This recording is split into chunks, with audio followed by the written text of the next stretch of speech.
이 앤드류 양 후보가 주장하는 거가 한마디로 자동화가 돼서 인공지능으로 일자리가 많이 사라질 수밖에 없는데 이런 부분들을 이제 돈을 잘 벌는 쪽에서 더 메꿔라. 한마디로 이런 거죠. 쉽게 해석을 하면. 그러니까 이제 사실은 지난번에 트럼프 대통령이 이제 당선된 소위 그 민주당 정통 텃밭에서 승리할 수 있었던 것은 네. 거기에서 사라진 모든 그 일자리가 첫째는 뭐 중국이기 때문에 아웃소싱, 해외로 나갔다. 그 다음에 또 하나는 이민자다라고 공격을 했는데 앤드류 양은 그렇게 얘기하는 거죠. 그게 아니다. 물론 사실은 그렇게 해서 해외로 나간 직장도 있지만 사실은 자동화로 인해 갖고 사라진 일자리도 많이 있거든요. 근데 이제 지금은 또 AI라는 그 새로운 기술이 지금 점점 하면서 앞으로 더 많은 일자리, 지금보다 더 많은 일자리가 사라질 것이다. 근데 그러면서 트럭 운전사들, 트러킹, 요즘에 아시다시피 테슬라가 무인 트럭을 지금 개발하고 있고, 특히 앤드류 양 같은 경우는 또 IT 분야에 많은 사람들을 알고 있고, 그쪽에 테크놀로지의 그 변화도 잘 알고 있으니까, 그런 부분에 대해서 이제 얘기를 하는 거죠. 그래서 트럭 운전사들이든지 아니면 리테일, 콜센터, 이런 단순한, 아직까지는 사람들이 하고 있지만, 결국엔 이런 것들이 이제 인공지능으로 대체될 것인데, 그러면, 어떻게 할 것이냐, 이 사람들은 일자리를.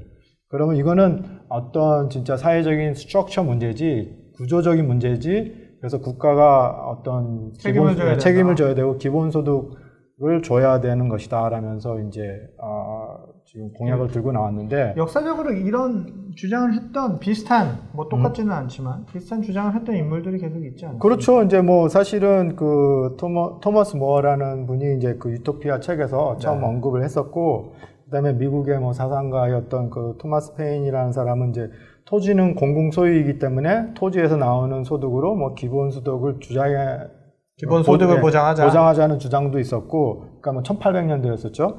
그리고 이제 현대사에 들어와서는 인권운동가였던 마틴 루터 그 주니어 목사님이 그 가난을 없애기 위해서는 기본소득을 제안하셨고, 또 사실은 밀턴 프리먼 같은 노벨 경제학상을 받은 분은 이제 네게티브 텍스, 그러니까 지금의 텍스에 약간 반대 개념인데 그것을 또 제안하셨는데 그러다가 사실은 이제 잠잠했었어요. 그리고 사실은 닉슨하고 70년도에 사실 미국 국회에서도 상정이 됐고 법안으로 통과될 뻔했었는데 그게 이제 부결이 됐죠. 이게 결정적으로 이슈화가 된 건 뭐냐면 이제 2008년도 금융위기 이후에 급속하게 이제 제조업 등 소득이 높은 일자리들이 이제 사라지면서 지금 사실 미국이 굉장히 소득이 양극화가 돼 있잖아요. 네. 그렇기 때문에 소득만 양극화가 돼 있는 게 아니라 정치적으로도 굉장히 양극화가 돼 있기 때문에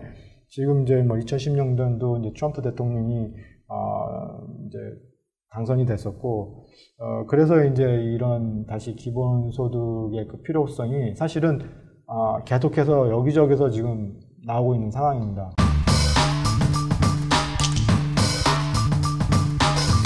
자, 지금까지 그러면 저희가 이야기를 나눠봤는데 제가 가장 궁금한 거는 이게 도대체 실현 가능한 공약인지가 궁금한 거예요. 왜냐하면 1인당 1000불씩 주게 되면 이 펀드를 형성하는 과정 자체가 굉장히 재원을 마련하기가 힘들 것 같은데, 다른 나라 혹은 다른 지역에서도 이런 것들이 추진이 됐었다면 성공을 했는지 아니면 비용 문제 때문에 역시나 실패를 했는지 그 부분 한번 설명해 주시죠.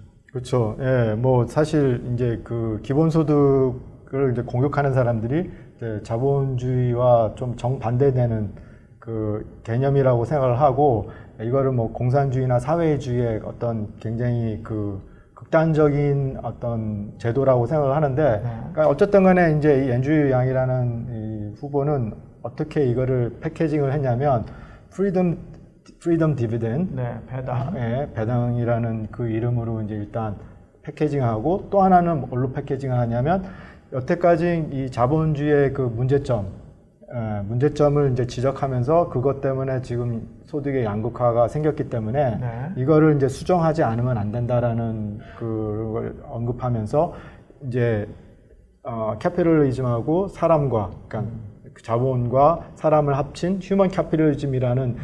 이렇게 이제 합쳐갖고 이 두 가지로 사실은 이제 포장을 잘 했네요. 네, 네. 포장을 잘해서 지금 이제 재밌는 게 그게 네, 포장을 광고를 하고 잘하기도 했는데 이 사람이 보통 일반적으로 정치인들이 어떤 프로그램이나 아니면 자기네 정책이나 심지어는 법안 같은 걸 할 때 이렇게 이름을 정할 때 뭐 엄청 애국적이고 뭐 용사들을 위하고 막 그게 진지하게 나가잖아요. 그 뒤에서 막 성적이 펄럭펄럭하고 막. 네. 근데 이 프리덤 디비덴드라는 이 이름을 정할 때부터 앤드류 양은 그런 진지함이랑 어울리지 않는 사람이자 되게 유머 감각이 있어요. 그래서 어떤 인터뷰에서 얘기를 할 때 프리덤 디비덴드, 프리덤이면 미국 사람들이 제일 좋아하는 말이 그렇죠. 자유. 디비덴드면 주식 사가지고 어떤 뭔가 이 자본주의의 꽃이라는 게 주식인데 거기에서 그렇죠. 이 돈을 받는 거잖아요. 얼마나 인간 쓰레기면 프리덤 디비덴드라는 프로그램을 싫어할 수 있겠냐. 미국인이라면? 그러니까 이게 막 프리덤 디비덴드라고 막 그게 진지하고 뭐 그런 어떤 이념적인 게 아니고 네. 그냥 야 이게 딱 붙였는데 뭐 말도 되고 일단 말이 우선 되는 데다가 얼마나 재밌어요. 얼마나 인간 쓰레기면은 이걸 갖다가 싫어하겠냐. 약간 그런 이건 싫어할 수 없다. 네, 이런 싫어할 수가 식의 없다. 표현이군요. 그런 네. 농담을 자연스럽게 하면서도 이게 이런 정책을 펴니까 그게 네. 참 신선하게 다가오죠. 네. 장단점을 좀 살펴봐야 될 것 같습니다. 예, 그렇죠. 뭐 일단 이제 사실은 영국에서도 이걸 소셜 디비덴드라는 이름으로 실행을 하려고 했었어요. 네. 그리고 여러 나라와 지금 도시들에서도 지금 이것을 지금 실험을 하고 있는데 네. 일단 단점이 사실은 비용이 많이 들어서 네, 들 수밖에 중간에 없을 것 많이 같아요. 그 하다가 네. 중단하고 그러고 있습니다. 그래서 사실은 지금 뭐 얼마 전에 뉴스에서 보셨던 것처럼 핀란드하고 캐나다 오타와에서도 실험했었는데 확실한 거는 사람들이 행복해진 거는 확실하다. 네. 일단 1,000불씩 그러니까는 1,000불은 아니지만 이제 이것을 받았던 사람들은 기본적으로 받으니까. 행복해졌는데 일을 하려고 하지 않았다. 그래서 비용이 많이 들어서 중단을 하거나 다른 지금 방법을 찾고 있는데 일단 장점은 아까도 말씀드린 것처럼 1,000불을 받으면 일단 기본 생활이 되니까 또 이제 앤드류 양이 주장하는 게 메디케어 for all이거든요. 네. 예, 모든 국민들에게 이 의료 의료복지 혜택을 하겠다 하고 1,000불로 일단 먹고 살고 자는 거 기본 생활이 되기 때문에 급하게 뭐 일을 찾을 필요가 없다는 거예요. 그러니까 자신이 하고 싶은 일을 할 수도 있고 아니면 사업을 할 수도 있고 그게 이제 굉장히 이제 어필링 되고 장점이고 네. 둘째는 이제 기존에 이제 실행되고 있는 60개가 넘는 정부가 실행하고 있는 이 모든 그 웰페어 프로그램, 보조 프로그램을 이제 하나로 묶을 수 있다는 거죠. 네. 그런 걸 통해서 들어가는 비용을 삭감시킬 수 있다는 얘기예요. 예, 소득 양극화를 줄일 수 있고, 네. 예, 그 다음에 무엇보다도 이제 젊은 사람들이 지금 출산을 하려고 하지 않고 있잖아요. 네. 근데 이제 만약에 그러니까 커플이면 벌써 2,000불을 받으니까 네. 출산을 장려할 수 있다 이거예요. 만약에 2,000불이 엑스트라 들어온다. 그러면 이세 계획을 하시는 거. 여행을 열심히 다니겠습니다. 여행을 휴양지 같은 곳으로 가서. 네. 그래서 저출산 국가들에게는 고려할 만한 사실은 정책 중에 하나라고 생각을 하고 있고, 예. 단점은 이제 아까 말씀드린 것처럼 비용이 엄청 많이 들죠. 그래서 미국 같은 경우는 2012년 기준으로 한 2조 1조 달러, 2.2조 달러가 이상이 비용이 들 것인데 지금 현재 미국 정부의 재정 적자가 거의 한 1조 달러로 지금 육박하고 있는 상황에서는 좀 쉽지 않지 않을까라고 보고 있고 그 다음에 장기적으로 인플레이션이 발생을 할 겁니다. 단기적으로는 아니지만 장기적으로는 인플레이션이 발생을 할 거고 인플레이션이 발생이 되면 사실은 그 실질상은 이렇게 좋아지지 않는 거예요. 그러니까 리얼텀이라고 그러죠. 이거는 1,000불이 아닌 게 되는 거죠. 그렇죠. 예. 1,000불에 500불이 되거나. 예. 그러니까 거기에 맞게 1,000불 인플레이션에 맞게 올려주면은 모르지만 네. 그렇지 않을 경우에는 실질상은 좋아지지 않고 그 다음에 이제 지금 기본 소득은 세금의 이제 반대인데 텍스로 세금으로 얘기하면 플랫 텍스하고 똑같은 거예요. 그러니까 모든 사람에게 공평하게 1,000불씩 준다는 얘기는 모든 사람에게 10%의 텍스를 매기겠다는 거하고 똑같거든요. 근데 소비가 이건 많을수록 불리한 거니까 상대적으로 덜 버는 사람들은 자기가 버는 것 중에 쓰는 그러니까 자기 임금 중에서 지출하는 비율이 높은 사람일수록 불리할 수밖에 없으니까 플랫텍스랑 같은 원리로 그렇죠. 덜 버는 사람들한테 불리하다. 그렇죠. 왜냐하면 플랫텍스는 사실은 리그레시브한 텍스고 그 누진세라고 그러죠. 그러니까 소득을 많이 버는 사람에게는 더 많은 그 세금을 매겨야 되는 게 이제 지금 현재 미국의 세금 제도인데, 그래서 만약에 이것이 이제 적용이 되면 기본소득은 사실은 저소득층한테는 불리하다는 얘기죠. 그래서 오히려 형평성에 많지 않은 거예요. 왜냐하면 백만자자에게도 첨부를 주니까. 예. 그래서 사실은 백만장자에게도. 예, 백만장자에게도 첨부를 줘야 되니까. 그리고 가장 이제 단점이 뭐냐면 사람들의 그 일하고자 하는 의욕이 감소가 되는 거예요. 저희가 뭐 정치적으로 어떤 특정 후보를 지지하거나 또 이런 부분은 아니지만 이 정책적인 부분을 이야기하다 보니까 긍정적인 면들이 굉장히 많이 나오는 건 사실인 것 같습니다. 그런데 문제는 대통령이 돼야 되잖아요. 근데 넘어야 될 산이 굉장히 많아요. 일단 민주당 경선에서 후보로 선출이 돼야 되고, 트럼프 대통령 지금 뭐 무역 전쟁도 벌이고 있고 미국의 패권을 얻기 위해서 굉장히 큰 일을 하고 있다고 주장하는 그 트럼프 대통령과 맞붙어서도 또 이겨야지 이게 이제 실현 가능성이 있는데, 지금 지지율이나 여론 이런 부분을 한번 봐야 될 것 같습니다. 어떻습니까?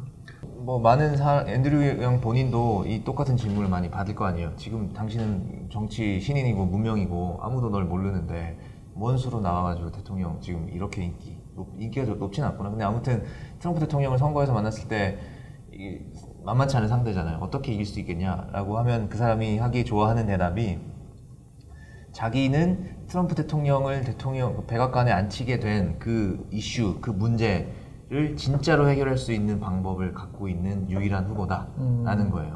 이 사람한테 대해서 다른 민주당 후보들이 하는 것처럼 정체성의 정치죠. 그러니까 뭐 흑인들 모여라, 아시안들 모여라, 그런 식으로 해서 될 것 같냐? 안 된다 이거예요. 이 사람이 대통령이 된 이유는 아까 여태까지 계속 얘기했었던 아주 경제적이고 근본적인 문제인데, 이 문제를 해결해 줄 사람이 나밖에 없다. 그리고 트럼프 대통령의, 도널드 트럼프의 정반대가 뭐겠냐? 수학 잘하는 아시안 남자나, 아시안 아메리칸, 예스. 그런 식으로 이렇게 아주 유머도 있으면서도 말도 되고, 아주 TV에서 보기에도 유튜브 세대에 아주 딱 그 최적화되어 있는 후보이기도 해요. 근데 이분이 사실 후보로 등록한 게 언제인 줄 아세요? 2017년 말이었어요. 그러니까 그 당시는 대통령 취임한 지 1년도 되기 전이고, 아무도 그때만 해도 뭐 대선 후보가 뭐 대충 그룹이 나오긴 했었지만, 그러니까 지금 20명이 넘는 그 후보들 중에서 두 번째로 먼저 굉장히 빨리 한 거네요. 그쵸. 그러면 네. 일찍 했죠. 그러고 나서 한 1년 이상을 무명으로 있다가 네. 올해 초에 2월 달에 유명한 팟캐스트 조 로건이라고 뭐 파이터 출신인 사람인데, 그 사람 좀 굉장히 그 보수적인 생각을, 리버테리안에 가까운 생각을 가진 사람인데, 사회 문제에 대한 것부터 시작해서 뭐 연예인들, 가수까지 굉장히 여러 명의 사람을 인터뷰하는 그런 팟캐스트에서 한 2시간 정도 인터뷰를 했다가 오래 했는데, 그때 나왔었던 그 아이디어들이나 대화나 그 사람이 얘기했던 자신감이나 말씀하셨던 것 같은 그 성실함에서 사람들이 완전히 빠진 거예요. 그래서 그 뒤로는 뭐 그 처음 시작했던 인지도를 고려하면 가히 폭발적이라고 할 수 있는 성장세를 보이고 있으면서, 지금은 어떤 설문조사에서는 3%까지 이렇게 올라가게 됐죠. 그리고 이번 달 말에 있는 그 토론회도 민주당 후보 토론회. 네, 민주당 후보 토론회도 그 많은 후보가 다 참석할 수는 없기 때문에 민주당에서 나름대로 가이드라인을 정해놨던 것이 자기네가 당에서 공인하는 세 개의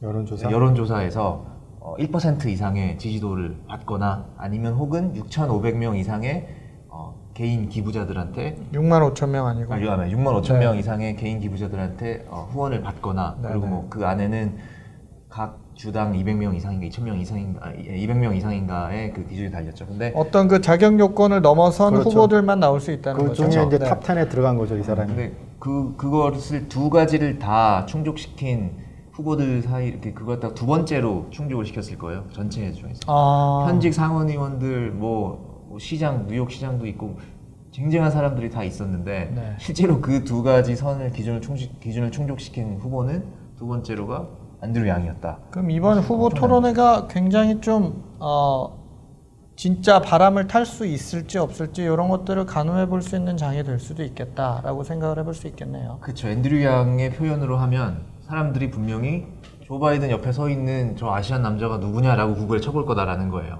그렇게 보면 그때는 내 아이디어에 빠질 거다. 그때부터는 나는 진짜로 그게 맞는 게 뭐냐면 그 아까도 잠깐 말씀드렸나 2015년대 트럼프 대통령이 공화당 경선 후보하기 전에 지지율이 1%밖에 안 됐었어요. 저 그 당시 제일 지지율이 높았던 사람이 이제 제프 부시였는데 결국엔 1%밖에 안 됐던 그 트럼프 대통령이 공화당의 그 대선 후보로 대통령이 되고 했잖아요. 네. 그럼 모르는 거예요, 사실은. 좀 지켜봐야 될 부분인 것 같습니다. 오늘 아주 재미있는 주제로 재미있게 이야기 나눠봤습니다. 두 분 오늘 수고하셨습니다. 네. 네.